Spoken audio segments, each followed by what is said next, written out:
সকলকে স্বাগত জানাচ্ছি।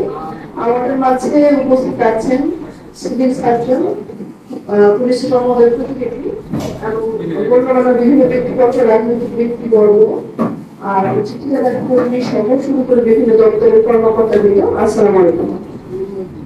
আমরা আজকে যে জন্য সমবেত হয়েছি, দেখেন আমাদের কিন্তু কিছুদিন আগে হার্মের কারণে কিছু বাচ্চা মারা গেছে।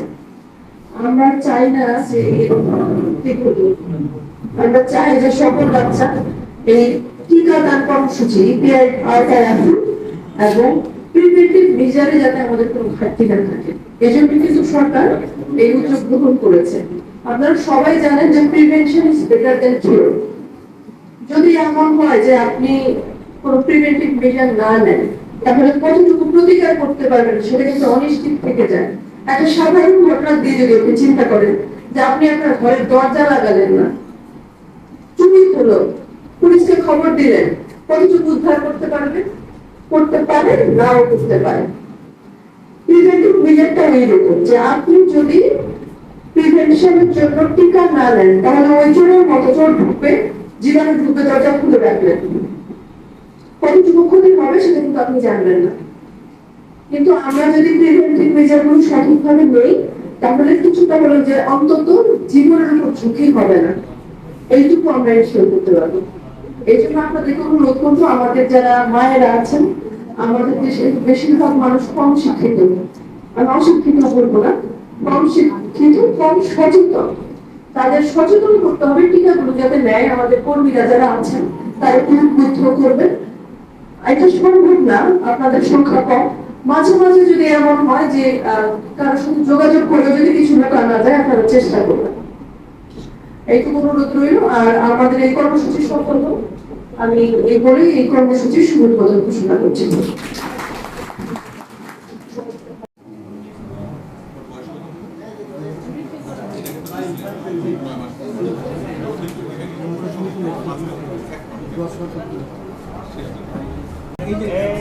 এই যে এদিকে তাকাও, তোমার ছবি নিচ্ছি, তোমার ছবি নিচ্ছি।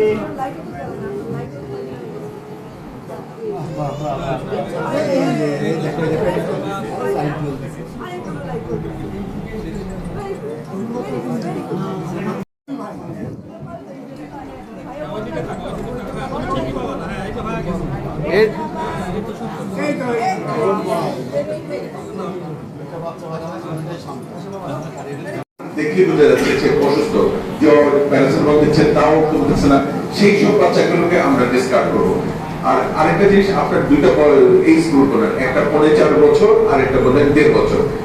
1.5 বছরের বাচ্চাটা হয়তো মানে 4.5 বছর বাচ্চা, তার কিন্তু দুইটা ডোজ অলরেডি দেয়া আছে, তারপর কিন্তু আমরা তাকে দিব। আর যে বাচ্চাটা 15 মাস, সাধারণত আমরা জানি 9 মাস এবং 15 মাসে দেওয়া হয়। 15 মাসে যদি কোনো বাচ্চা নিয়েও থাকে, তারপরে যদি 1 মাস ক্রস করে তাকেও আবার দিবে।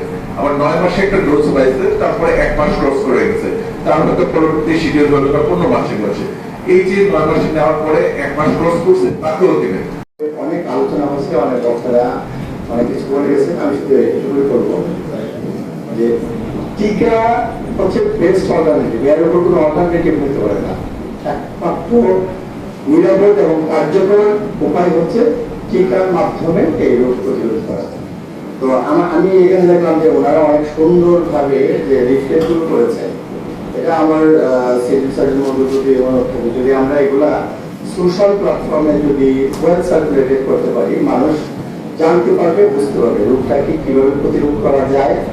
এবং এখানে ফ্রিকুয়েন্টলি আস্কড কোশ্চেন আছে, আমাদের মনে যে জিজ্ঞাসা, এই বিষয়গুলো জানতে পারবে, সাধারণ মানুষ জানতে পারবে। তো এটাই সবাইকে প্রচার করতে হবে যে টিকার মাধ্যমে আমরা এই রোগ প্রতিরোধ করবো। এবং আজকের যে কার্যক্রম, এমন একটা কথা আসছিল এক সময় যে প্লেগে সারা বিশ্বের অর্ধেক লোক মারা যায়, প্লেগ রোগ আমরা ইতিহাসে জানতাম। এটা করোনা আমাদেরকে ধাক্কা দিয়েছে। তারপরে এই ডেঙ্গু, চিকুনগুনিয়া আমাদের মধ্যে আতঙ্ক ছড়িয়ে যাচ্ছে, বিশেষ করে যারা এটা আক্রান্ত হচ্ছে। এখন যে রিসেন্টলি সাম্প্রতিক সময়ে বাংলাদেশে যে সমস্যাটা সামনে এসেছে, এটা ন্যাশনাল ক্রাইসিস। এই ক্রাইসিস আমাদের সকলে মিলে মোকাবেলা করতে হবে। আমি আশা করি যে এখানে আমাদের রাজবাড়ী জেলা সিভিল সার্জনের তত্ত্বাবধানে সরকারের যে প্রকল্প, সরকারের যে কর্মকাণ্ড বাস্তবায়ন হচ্ছে, এখানে আমাদের পৌরসভায় আজকে আমরা উদ্বোধন করলাম। পৌরসভা না, এই দায়িত্ব আমাদের সকলের। এই সমাজে আমাদেরকে নিরাপদ রাখা, সমাজকে নিরাপদ রাখা, আমাদের বাচ্চাদেরকে নিরাপদ রাখা কিন্তু আমাদের সকলের দায়িত্ব। আমার মনে হয় যে আমরা এখানে মূল কাজটা যেটা অ্যাওয়ারনেস যদি আমরা বৃদ্ধি করতে পারি এবং আমরা যদি সঠিক সময় সঠিক পদক্ষেপটা নিতে পারি, তবেই আমরা এর থেকে আমরা ওভারকাম করতে পারবো।